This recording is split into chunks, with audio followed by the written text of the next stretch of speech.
Discurso direto. As perguntas nunca são indiscretas. As respostas, às vezes, são. Discurso direto. A grande entrevista com Júlio Vera Cruz Martins.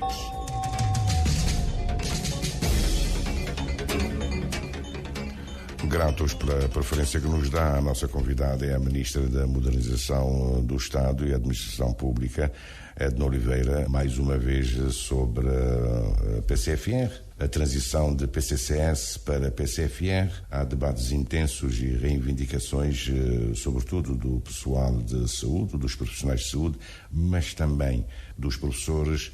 Há uma greve agendada para os dias 31 de julho, 1 e 2 de agosto. Há negociações em curso para ver se é possível cancelar a greve, mas isso são contas de outro rosário. Senhora Ministra Edna Oliveira, o que é que se passa com a implementação do PCFR?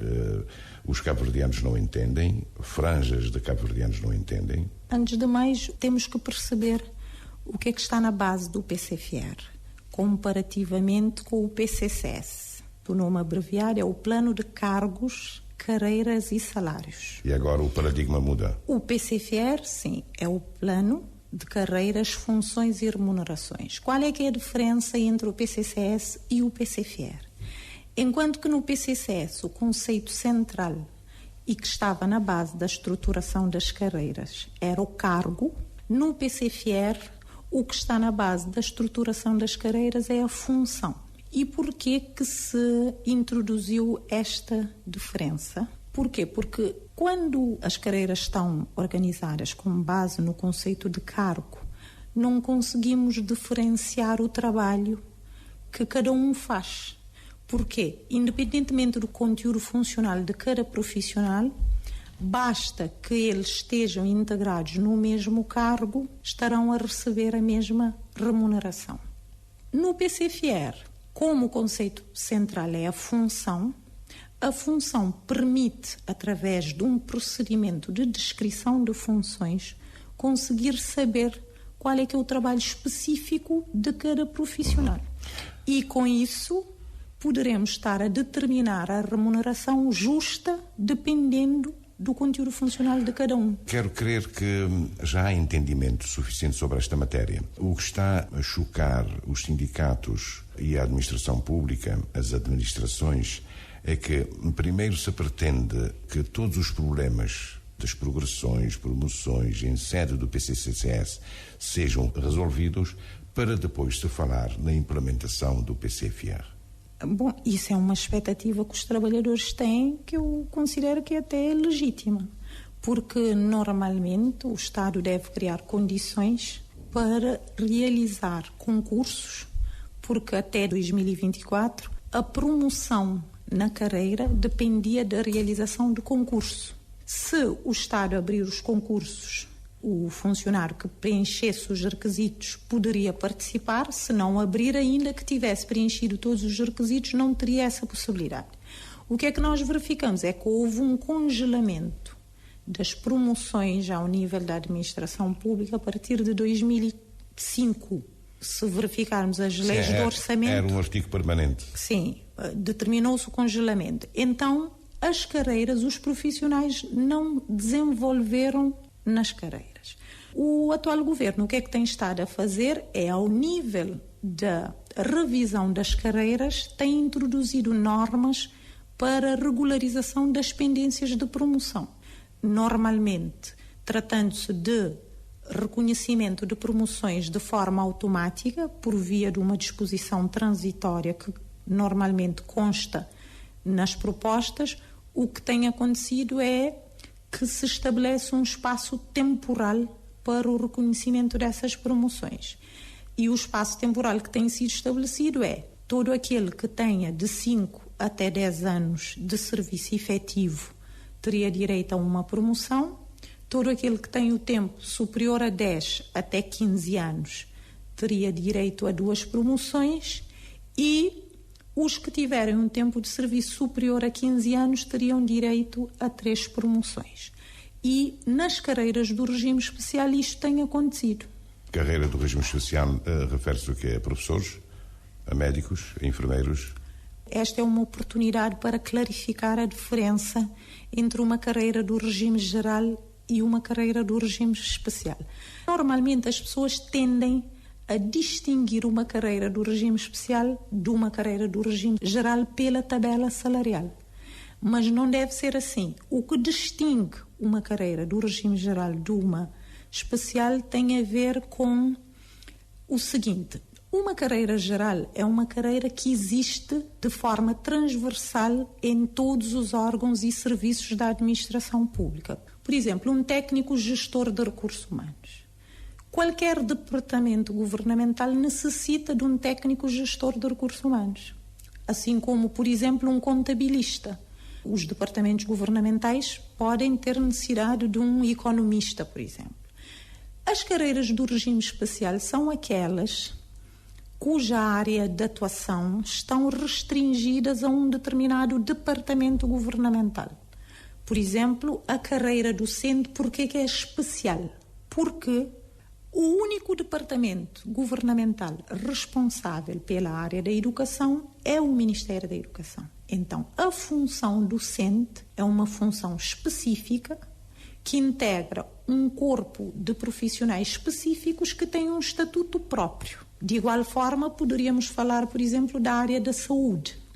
Só o Ministério da Saúde é que é responsável e que tem atuação na área da saúde. Então, aonde é que encontramos os médicos e os enfermeiros? No Ministério da Saúde. Portanto, não é uma função transversal. Nós não encontramos médicos nos demais departamentos governamentais. Podemos até encontrar, mas ele não estará a desempenhar a função médica, estará a desempenhar uma outra função. Esta é que é a distinção, e não pela via da tabela salarial. Então, muita reivindicação que tem sido feita por alguma classe é que a sua tabela não é a tabela do regime especial, mas não existe uma tabela para o regime especial. A ideia que se tem é que os tais do regime especial ganham mais, não é? Na administração pública. Não tem essa ideia. Bom, esta é que tem sido a regra com base no conceito de cargo. Mas mesmo com base no conceito de cargo, nós podemos dizer que não existe uma única tabela. Vou-lhe dar um exemplo.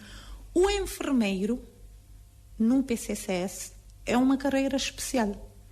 O salário base de um enfermeiro é de 67 mil escudos. Um docente é uma carreira especial. No PCCS, o salário base de um docente do ensino básico ou do ensino secundário é de 78.678 escudos. Agora? Sim, agora. O que podemos verificar, temos duas carreiras especiais, de enfermagem e a docência. Existe uma diferença na tabela salarial. A carreira médica é uma carreira especial. O salário base de um médico agora é de 87 mil escudos.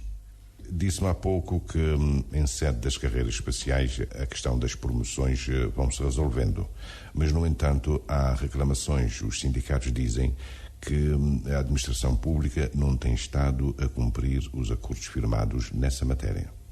Bom, das carreiras especiais que houve uma revisão do seu estatuto, garanto-lhe que sim. Por exemplo, os técnicos de receitas tiveram o seu estatuto aprovado em 2020 e haviam pendências de promoção de 15 anos. Até 2020, dezembro de 2020, regularizou-se todas as pendências de promoção em sede da elaboração da lista de transição. Primeiro, regularizou-se as pendências de promoção, só depois é que se fez a transição para a nova carreira dos técnicos de receitas. Deverá ser este o caminho para o caso dos professores e do pessoal de saúde? A proposta do estatuto do novo PCFR da carreira docente tem uma norma transitória que prevê a regularização das pendências de promoção até dezembro de 2023. Mas ainda assim os sindicatos e os professores estão insatisfeitos. Por que será? Porque quando uma classe faz uma reivindicação, os decisores pensam. Bom, a classe docente, eles iniciaram a reivindicação deles com a lógica de que toda a carreira especial tem como salário base 109 mil escudos. Portanto, este entendimento de base, que não é correto, em como, porque senão não haveria distinção entre tabela salarial. Se chegasse à conclusão que todas as carreiras especiais têm o mesmo salário, estaríamos então a dizer que o trabalho de um médico é o trabalho de um professor, igualmente o trabalho de um enfermeiro, igualmente ao trabalho de um inspetor. E sabemos que não é assim. O trabalho de um médico não é o trabalho de um docente. O trabalho de um inspetor não é o trabalho de um enfermeiro. Então, como é que podemos distinguir, por via da tabela remuneratória, essas funções? É estabelecendo uma hierarquização de acordo com o nível de exigência requerido para o exercício de cada uma dessas funções.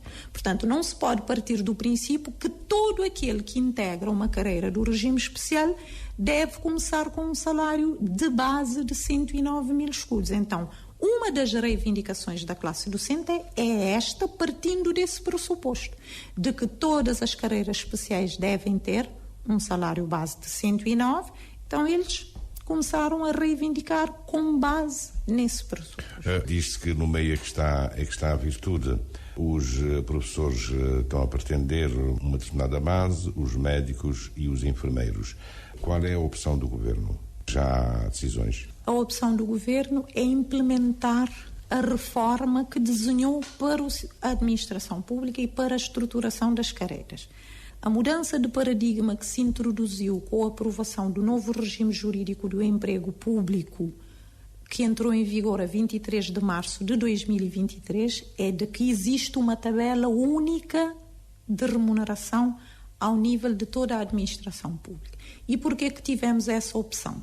Porque, de acordo com o estudo que foi feito, nós verificamos que existem centenas de tabelas salariais na administração pública cabo-verdiana. Existe uma proliferação. Tabela única com várias bases, não é? Exatamente. A tabela única, nesta tabela estão previstas todas as remunerações ao nível da administração pública cabo-verdiana. A remuneração, desde a remuneração mais baixa até a remuneração mais elevada. E essa tabela contém 100 posições de remuneração, distribuídos por 10 grupos de enquadramento salarial, sendo que cada grupo de enquadramento salarial tem 10 posições de remuneração. Então, a determinação da remuneração de cada função deve ser feita mediante 2 procedimentos prévios. A descrição da função, deve-se proceder à descrição da função, onde eu vou identificar qual é que é o trabalho que uma pessoa que ocupa determinada função faz. Feita a descrição de funções, eu estarei a avaliar esta função de acordo com o modelo. O modelo que nós adotamos é um modelo de pontos. E então, feita a avaliação de funções, eu vou conseguir saber quantos pontos é que uma função tem. E tendo identificado a pontuação de cada função, estarei a fazer o enquadramento desta função dentro da tabela única de remuneração. Antes de prosseguir, disse que a ausência de concursos impediu as promoções desde 2005 e que alguns casos têm sido resolvidos. Mas por que há tanta dificuldade em resolver o caso dos professores, dos médicos e dos enfermeiros? Não existe dificuldade. Nós estamos num processo negocial. E num processo negocial há avanços e recuos. Porquê? Porque cada classe quer ver resolvido todas as questões que, na sua perspectiva, consideram relevantes. E o Estado, o Governo, tem que, sim, resolver as questões das classes, mas tem que ter a noção do quadro todo. A perspectiva é hierarquizar as funções de acordo com o seu grau de exigência, que neste momento não existe. Em qualquer parte do mundo, um médico está no topo da carreira técnica, porque são funções que estão ligadas ao cuidado com a vida. Em Cabo Verde, não. Em Cabo Verde, um médico ganha 87 mil escudos. O médico está, provavelmente, abaixo do meio de uma tabela salarial aqui em Cabo Verde, porque um técnico do regime geral ganhava 65 mil escudos, um médico estava a ganhar 87 mil escudos. Encontramos várias funções que não têm nenhuma relação com os cuidados de vida, que têm um salário muito superior ao salário da classe médica. E então a correção que estamos a introduzir por via da descrição de funções é determinar a remuneração de acordo com a exigência. Sendo a carreira médica a mais exigente, ela deve ser a melhor remunerada como uma carreira técnica. Esse trabalho já foi concluído, já podemos falar numa tabela única? A tabela única já está concluída, já está elaborada. Ela não foi publicada exatamente porque estamos no processo de descrição de funções. E no processo de descrição de funções, nós notamos que pode haver necessidade de se calibrar os incrementos entre um grupo de enquadramento salarial em relação ao outro.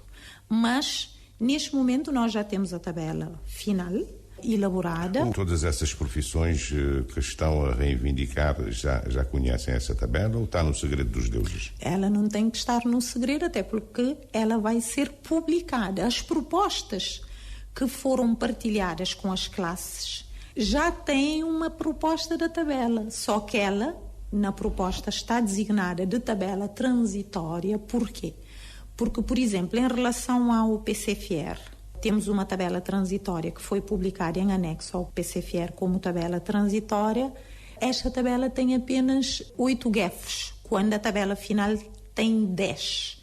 Por quê? Porque ao tempo da publicação do PCFR ainda não estavam determinadas as posições de remuneração no GEF 9 e 10. Neste momento já temos.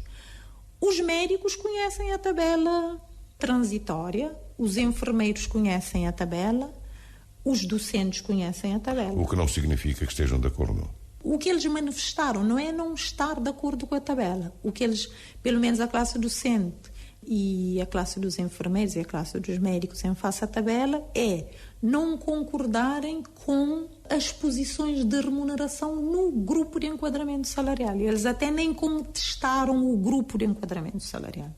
O que eles contestaram são os incrementos nos grupos de enquadramento salarial. Disse há pouco que os médicos, por exemplo, devem estar no topo, não é? Sim. Isso significa o quê? Em termos salariais? Isso significa, em termos da tabela, que tem 10 grupos de enquadramento salarial, começando o grupo 1 para o pessoal de apoio operacional e 2, o grupo 3 para o pessoal assistente técnico. A carreira técnica começa no grupo 4 e termina no grupo 7. Isto quer dizer que o médico deve estar no grupo 7. Isso significa o quê? O que é que os médicos querem saber é, essa carreira 6 e 7 começa por quantos escudos? O grupo de enquadramento 6 começa em 109 mil escudos, tem um incremento entre posições de remuneração que permite, no final desse grupo, um médico que entra em 109 terminar com 140.500 escudos. Ou seja, hoje um médico está a ganhar 87 mil escudos. Com a proposta do governo, este médico passaria, aquele que está na base, a ganhar 109.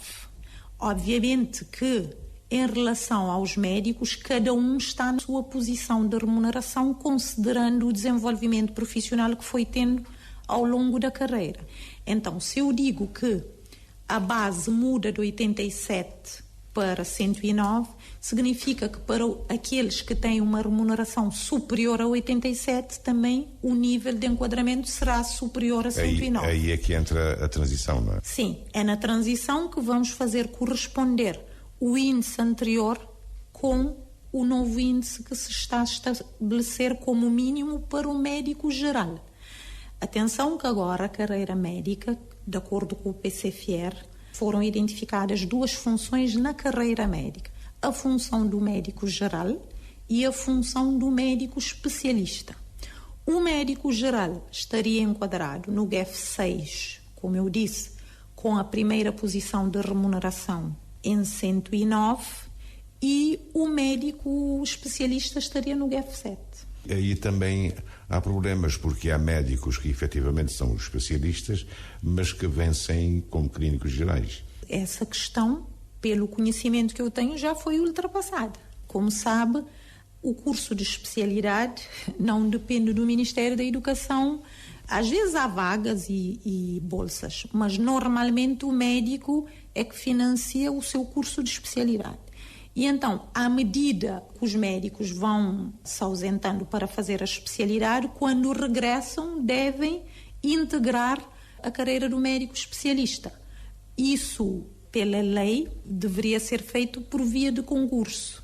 Todos aqueles que em 2017 já tinham concluído o curso de especialidade e esse curso já tinha sido reconhecido pela ordem dos médicos, viram a sua situação regularizada. Recentemente havia um grupo, penso que de 28 médicos especialistas com mais de 10 anos que tinham concluído, a sua formação depois de 2017.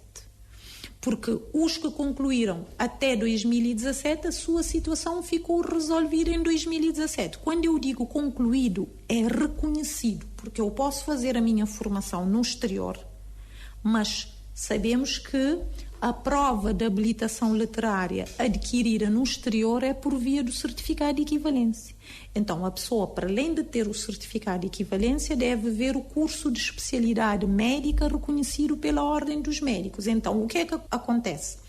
Há pessoas que concluíram o curso de especialidade, por exemplo, em 2016 ou 2017, e só viram o curso de especialidade reconhecido em 2019 ou 2021.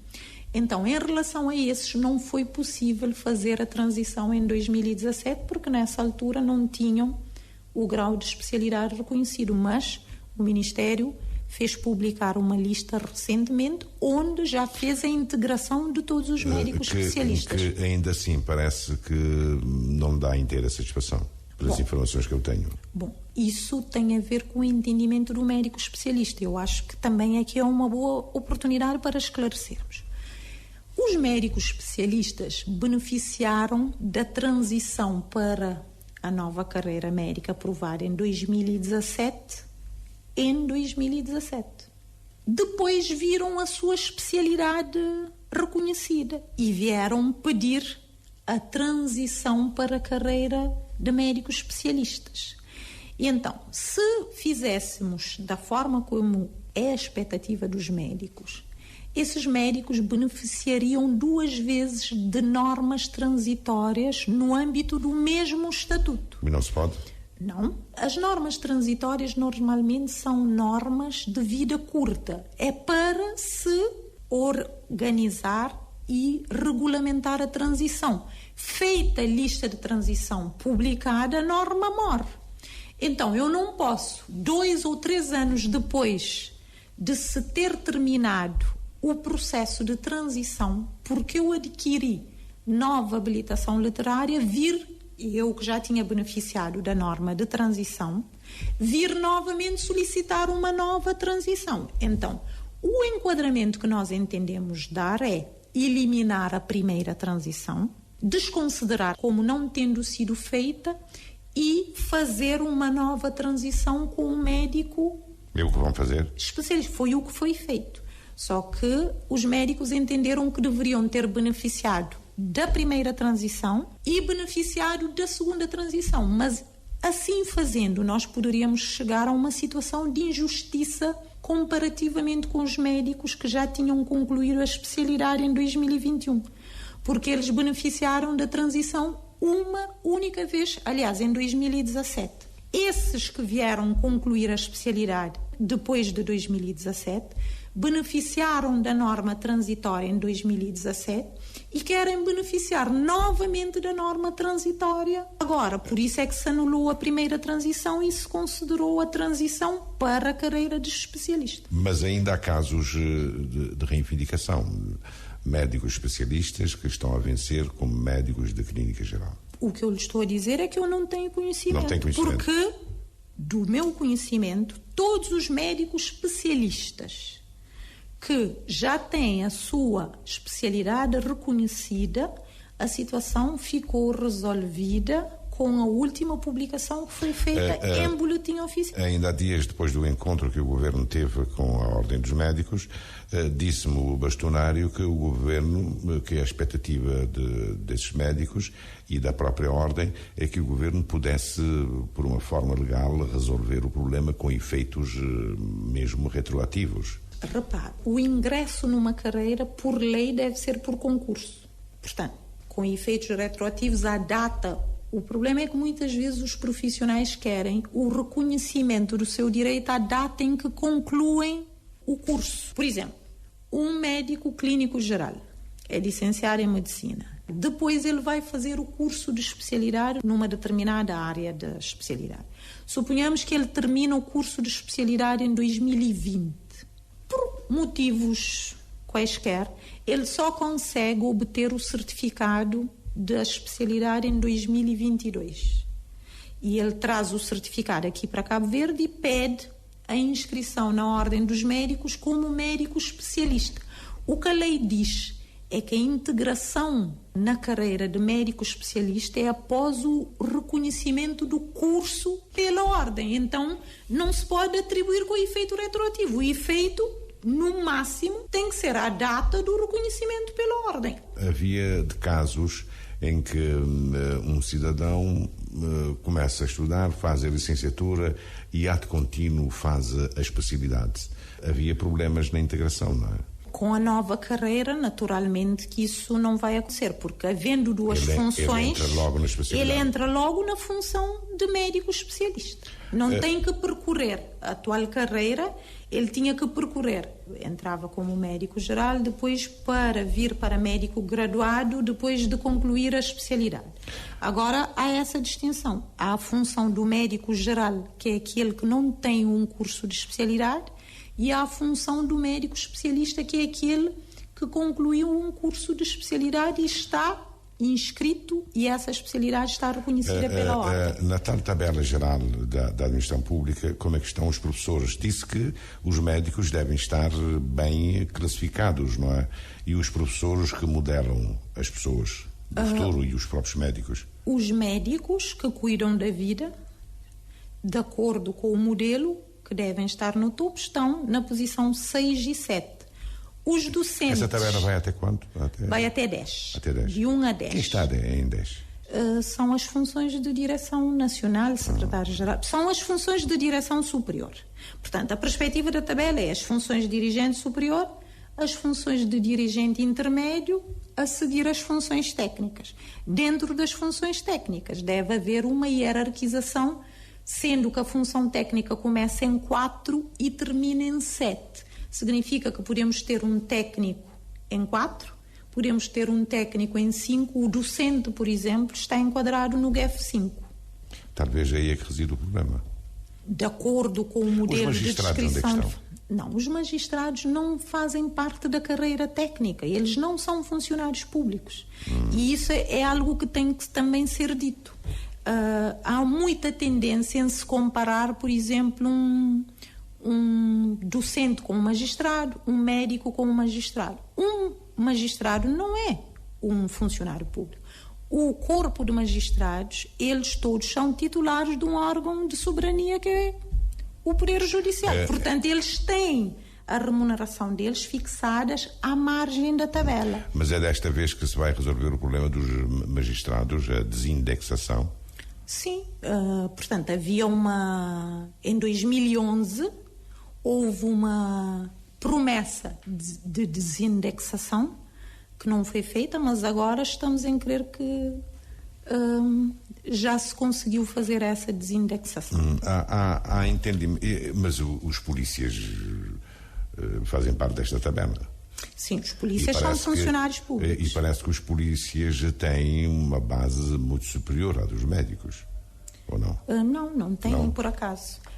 Os polícias... Só que têm vários subsídios, não é? Os polícias em 2016 ganhavam um salário mensal de 43 mil escudos. Em 2016, neste momento, o salário de um polícia é de 65 mil escudos. O médico, portanto, comparando o salário de um polícia com um médico em 2016, um polícia ganhava 43.500 e tal escudos e um médico ganhava 87 mil. Portanto, há claramente uma diferença. E o caso dos professores na tabela geral, que está em vias de publicação? Os docentes estão em... Atenção que nós temos docentes com licenciatura e docentes sem licenciatura. Porque... Pretendia-se que fossem considerados agentes, né? Mas parece que isso já caiu. Não, isto é um mau entendimento do sindicato. O sindicato não percebeu, não houve nenhuma classificação do docente como agente. O docente é docente, pela função que ele, de docência... Eu fiquei a pensar, mas agente o que é de educação? Vou explicar aqui também essa questão. Funcionário público é aquele que integra uma carreira da administração pública, estando vinculado por contrato de trabalho por tempo indeterminado ou em regime de nomeação. Este é que é um funcionário público. Significa que todo aquele que presta trabalho no Estado, que não integra a carreira, que não faz parte do quadro, que está vinculado por contrato de trabalho a termo resolutivo, é designado de agente.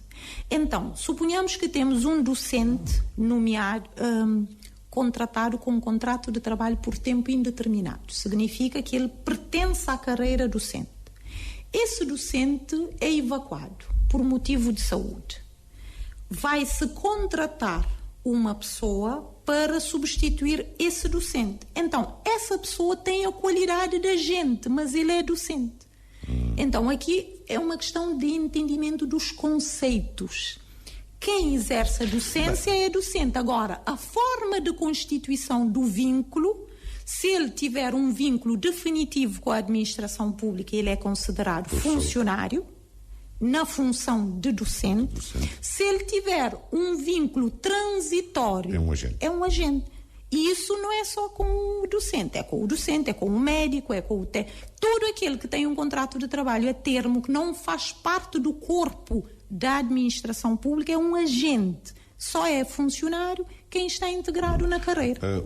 Isto, só para clarificar, já consta do Estatuto de 2015. Portanto, não é nenhuma novidade. O que está na proposta de Estatuto já consta do Estatuto de 2015. Os enfermeiros dizem-se insatisfeitos. Querem um novo ponto de partida. Sim, nós apresentamos uma proposta, sendo certo que a proposta do enquadramento do enfermeiro resultou de um trabalho que foi feito de descrição de funções. Eles sabem, os sindicatos sabem, os enfermeiros sabem. Deste trabalho. Sim. Foi distribuído. Participaram mesmo. Sim. E aqui temos também que precisar. Muitas vezes os técnicos, quando lhes é dada a oportunidade de dizer algo sobre a sua carreira, eles não participam. A tal consulta pública? Sim, não. Vou-lhe dar um exemplo. O Ministério da Educação, para desenhar o PCFR da carreira docente, disponibilizou um formulário. Esse formulário era para recolha de informações sobre a carreira. Em que cargo é que o docente estava integrado? Qual é que era o seu nível de remuneração? Quantas promoções é que o docente, no seu entender, tinha como pendente? Dos 8.000 docentes, sabe quantos é que preencheram o formulário? 300. De 8.000 docentes, apenas 300 é que preencheram o formulário. Então, naturalmente... que é por causa disso que há problemas? Não é só por causa disso. Não é só por causa disto. Mas isto era uma oportunidade que a classe podia ter aproveitado para dizer da sua situação concreta. Os enfermeiros, o Ministério da Saúde também disponibilizam. Vão partir de quanto? Os docentes? A base dos enfermeiros? 91.000 escudos. Mas será que estão a pretender uma equiparação com os médicos? Não, a primeira proposta dos docentes, eles iam partir de 73.000.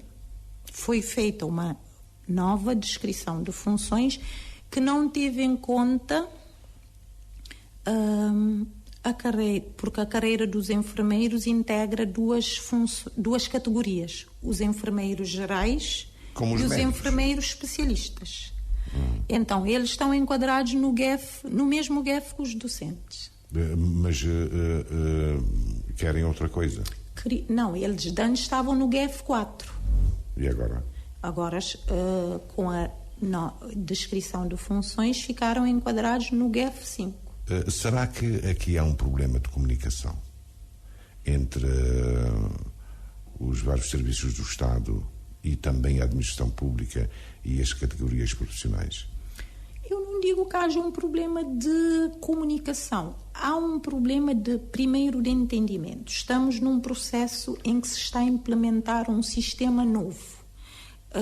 Agora é que se está a falar de tabela única de remuneração. Dou-lhe um exemplo. Quando inicialmente começamos a falar de tabela única de remuneração, eu ouvi sindicalistas dizerem: agora toda a gente vai ter o mesmo salário, porque está-se a falar de tabela única. Obviamente que não é isso. Então, temos que perceber o que é a tabela única de remuneração. Está-se a falar de GEF. O que é o GEF? É o Grupo de Enquadramento Funcional. Mas o que é o Grupo de Enquadramento Funcional? Estamos a falar de posição de remuneração. Estamos a falar de funções e não de cargos. Então, estando num processo de mudança de paradigma, é natural que haja dúvidas, que haja mau entendimento. Muitas vezes há suspeições pelo mau entendimento. Por exemplo, a questão dos agentes na classe docente, claramente que é uma questão de mau entendimento, mau entendimento do conceito do que é um agente. Mas no início tinha-me dito que haveria encontros com sindicatos. Esses encontros foram feitos?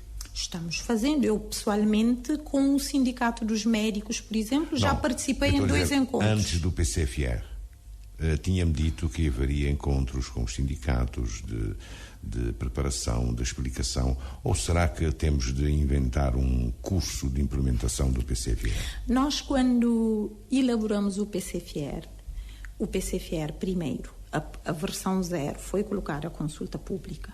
Na Semana da Função Pública foi apresentado a diferença entre o PCFR e o PCCS.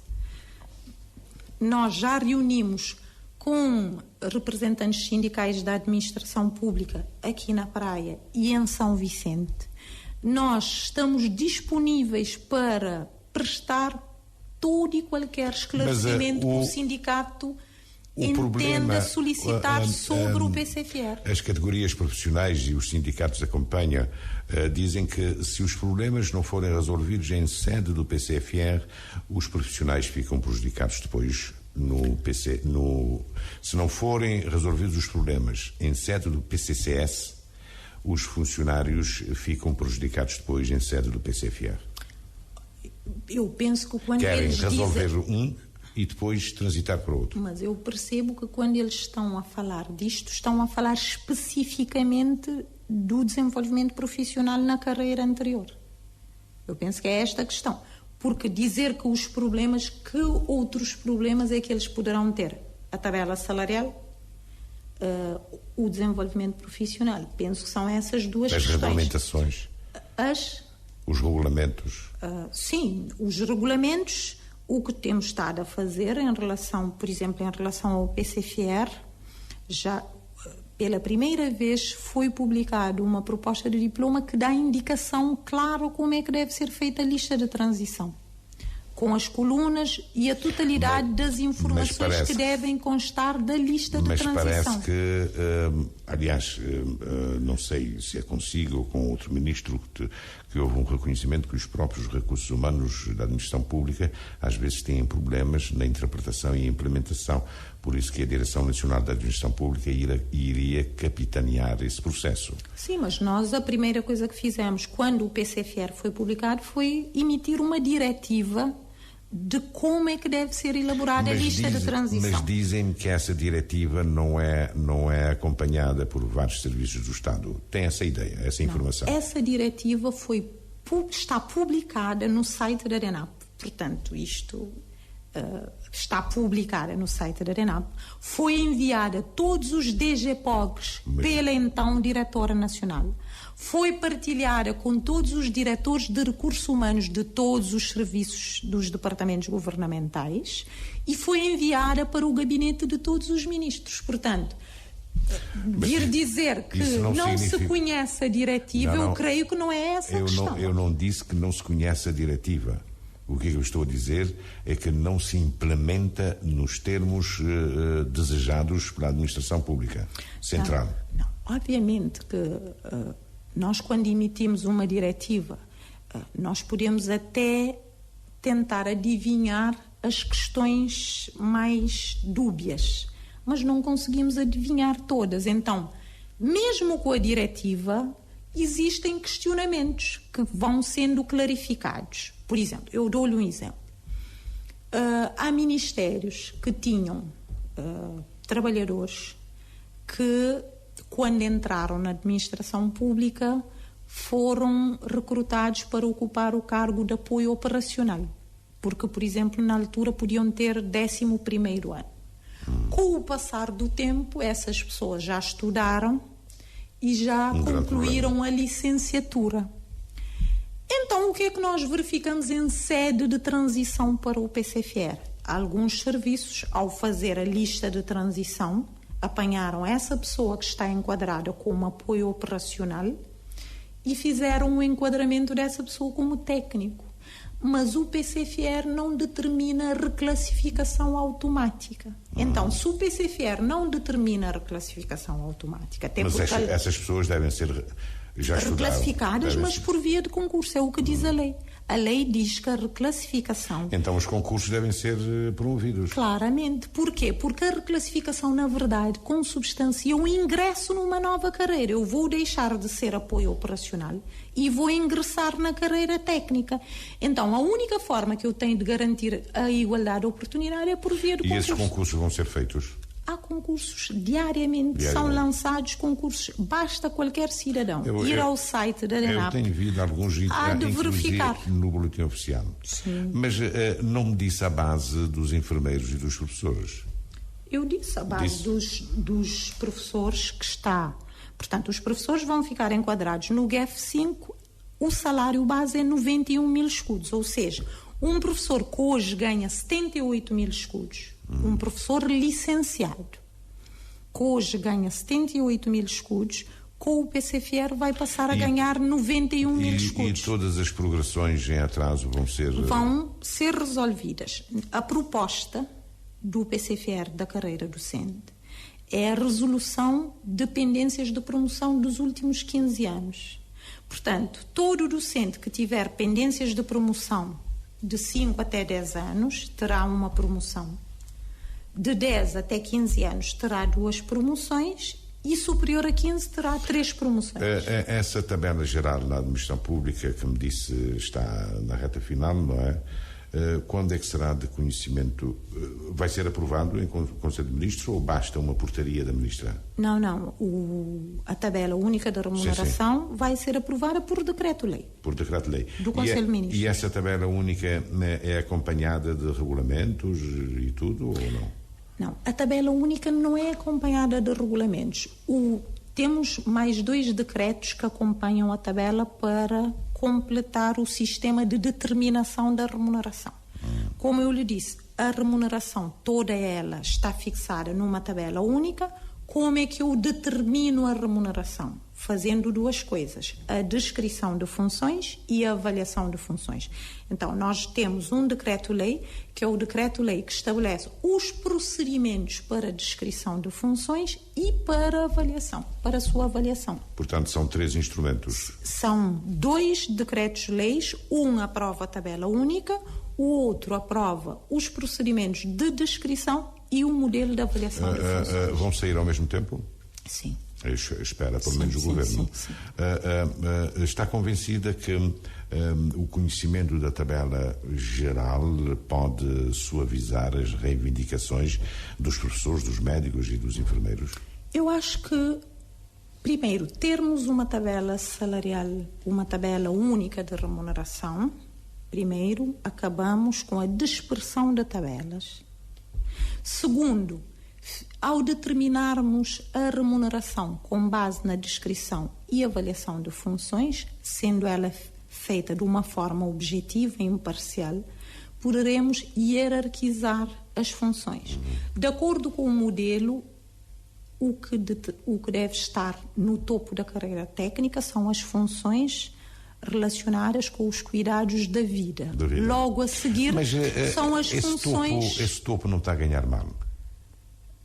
O topo da carreira? Sim, dos médicos, por exemplo. Mas o médico hoje ganha 87 mil escudos. O médico hoje ganha 87 mil escudos. Fazendo a justiça para a classe, estamos a colocar o médico em 109. Sendo certo que quem está na carreira não vai ficar em 109, porque vai ser estabelecido o índice correspondente à sua posição atual. O fim da carreira, quanto é que disse? Para o especialista, 181 mil. Será o técnico mais bem pago da administração pública cabo-verdiana.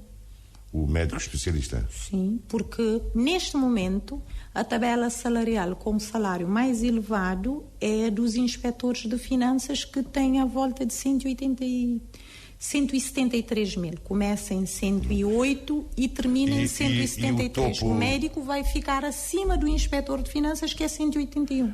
E o topo dos professores ficará em quanto? O topo dos professores começa em 109, em 91, termina em 109. Termina em 109? Sim. Talvez aí é que resida o conflito, não é? Muitas vezes talvez estejam a querer um pouco mais. Mas repara uma coisa, nós não podemos analisar uma carreira ou a vantagem de uma carreira pela tabela salarial, pelo mínimo e pelo máximo, e vou-lhe dizer porquê. Hoje, um docente ganha 78 mil escudos. Vamos arredondar para 80. Ele, para ganhar 84 mil escudos, ele teria que trabalhar 5 anos para passar para 84 mil escudos. Agora é automático, não é? Não. Depois ele teria que trabalhar mais 4 anos para chegar em 100 e tal, 104. Ou seja, um docente hoje, com a tabela que tem, para chegar aos 100 e tal mil escudos, teria que trabalhar pelo menos 9 anos. Com a nova tabela, portanto, para ele chegar a... Portanto, ele sai de 78, vai para... Vou só lhe dizer, para não dizer aqui nenhuma inverdade. Portanto, a tabela, ele começa em 78, passa para 83, depois passa para 90 e tal, só na terceira promoção é que ele chegaria em 104. Com a nova posição, logo à cabeça, ele tem um aumento salarial de mais 20 mil escudos. Portanto, muitas vezes, para se fazer a comparação de tabelas salariais, temos que ver qual é que é um encaixe financeiro que um profissional tem em determinado período de tempo, comparativamente com o encaixe financeiro numa outra tabela, fazendo a multiplicação do valor que a pessoa oferece por mês e por ano, é que eu posso fazer a comparação. Porque senão a pessoa fica sempre a comparar o montante mínimo e máximo. E depois vai haver algum subsídio de isolamento, como uma vez, em determinadas ilhas? Subsídio de isolamento? Sim. Quer para professores, quer para médicos? Não, eu penso que antigamente havia um subsídio, falava-se em subsídio de periferia. Eu hoje quero saber o que é a periferia. Uma vez falava-se em subsídio de isolamento, por exemplo, quem exercia qualquer função no SAL. Como o SAL não havia de grandes movimentações, havia pouca gente, então para incentivar a participação em concursos, os funcionários tinham um subsídio de isolamento. Mas depois esse subsídio de isolamento parece que agora vem a aparecer com o nome de subsídio de periferia. Não existe o subsídio de periferia. Por exemplo, falou-se... Eu já ouvi, por exemplo, na carreira médica dizerem: o médico que está na Brava não se relaciona com os colegas. Antigamente, hoje na era da tecnologia, o médico que está na Brava relaciona-se com o mundo todo. Mas aliás, nós temos a telemedicina... Se houver condições tecnológicas iguais em todos os centros. Obviamente. O médico, tendo acesso à internet, hoje não existem barreiras. Falar agora, dizer que um profissional que está numa ilha não tem possibilidade de contactar com profissionais da classe, hoje na nossa realidade já é uma não questão. Então, subsídio de periferia nem se fala disso. A publicação desses dois documentos, desses dois decretos decretos-lei a que se refere, está convencida que vai apaziguar o ambiente? Pelo menos vai permitir que as pessoas conheçam quais é que são os instrumentos que determinam a remuneração. Neste momento, até 2023, uma pessoa, quando comparava a tabela salarial de um médico com a tabela salarial de um outro profissional, não percebia qual é que era o racional. Não se conseguia perceber porque é que um médico recebia menos que um outro profissional. O que é que estava na base que determinava o salário do médico em comparação com outro profissional? Com o novo regime de emprego público e com o PCFR, nós hoje temos claramente, qualquer pessoa há de saber que o que determina a remuneração é a função. A pessoa pode não concordar, mas vai ter conhecimento de qual é que é o fundamento técnico que está na base da determinação da remuneração. Antes da aprovação desses dois instrumentos, haverá alguma fase de socialização ou não? Claramente que sim. A administração pública inaugurou uma nova era. Já não se publicam diplomas de surpresa. Todos os nossos diplomas são colocados à consulta pública. Fazemos sessões de socialização, recolhemos subsídios, pedimos pareceres aos sindicatos, à Associação Nacional de Municípios, vários funcionários públicos reformados, colocamos normalmente formulários digitais onde recolhemos subsídios. Esse processo começa quando? Não, o processo já começou. O processo da consulta dos diplomas. Sim. Eu garanto-lhe que até ao final do mês de agosto estaremos a disponibilizar os documentos para a recolha dos subsídios. Porque quero crer que esses dois instrumentos são fundamentais e devem ser aprovados para que o orçamento de 2025 tenha em conta, não é? Porque vai mexer com os níveis salariais, ou não? Não, o que o orçamento de 2025 vai ter que ter em conta são as carreiras. Portanto, obviamente que para fazermos a proposta do GEF para os médicos e para os enfermeiros, primeiro tivemos que calcular o impacto orçamental, porque mas não estamos a falar... efeitos retroativos a 2024 ou até antes? Bom, em relação à carreira médica e de enfermagem, houve um acordo firmado em novembro de 2023. Que os sindicatos dizem que o governo não está a cumprir. Não corresponde. Daí a greve. Não. Os sindicatos, a greve, o que está na base, eu não conheço o caderno reivindicativo, porque ele não foi partilhado comigo. O caderno, porque eu, quando faço um pré-aviso de greve, pela experiência que eu tenho, apresenta-se um caderno reivindicativo onde se indicam os pontos que, no entendimento de quem está a fazer o pré-aviso, eu não conheço o caderno reivindicativo. Sei que um dos pontos, tanto da classe de enfermagem como da classe médica, tinha a ver com por exemplo, na carreira de enfermagem, sei que um dos pontos tinha a ver com o enquadramento no GEF. Eles disseram que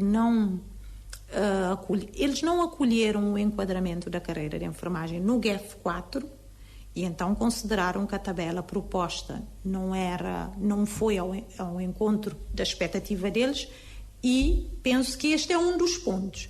Em relação e também um outro aspecto que eles questionaram teve a ver com a regulamentação das condições de trabalho, mas a regulamentação das condições de trabalho da carreira médica e da carreira de enfermagem foi partilhada desde quinta-feira, conforme uma reunião que se teve...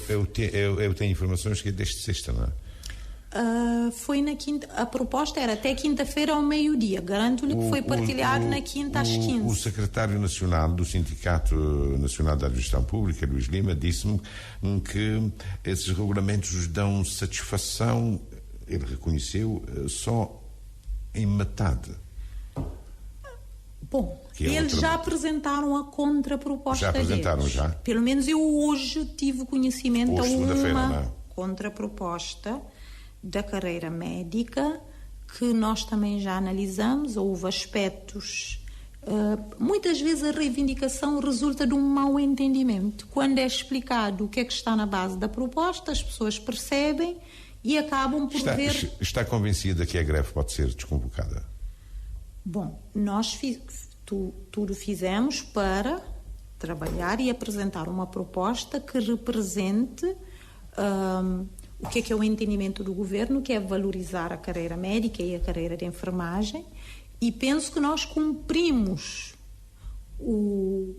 a nossa proposta e o nosso compromisso desde o início, que é garantir que a carreira médica estaria colocada no topo da carreira técnica. Isto não há dúvida, basta que as pessoas conheçam a tabela. Há vários topos, não é? Porque os enfermeiros também reivindicam uma melhor posição, os professores também reivindicam uma melhor posição, e há vários topos. Mas aí nós teríamos que dizer que a função do médico e do enfermeiro e do docente é igual.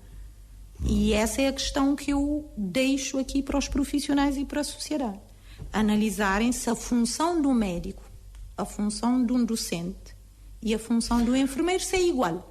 Porque a reivindicação de que devem ter a mesma tabela só poderá ter na base que a função é igual. O nível de exigência é igual, o nível de habilitação literária também é igual, o que não é. Eu sei que sabe que os países nórdicos, a exigência que se faz a um professor para a entrada de formação, hoje em dia, e há alguns anos que é assim, é muito maior que a exigência para se fazer um curso de medicina. Bom, eu não posso falar de um sistema que eu não conheço, o nórdico. Eu posso falar, por exemplo, aqui perto... E são desenvolvidos, não é? Sim. Aqui perto, o quê? Portugal? Em Portugal, por exemplo, eu posso lhe dar... Mas pode-se falar de Luxemburgo ou outros países? Obviamente. Aqui, porque Portugal também tem os seus problemas de reivindicação. Mas não há, eu penso que em matéria laboral, porque senão o sindicalismo iria desaparecer.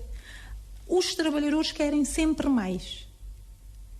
Querem sempre mais em face à sua carreira e às condições. E eu acho que as carreiras devem ser valorizadas, mas também temos que ter em conta a realidade do país onde vivemos. Eu dou-lhe um exemplo.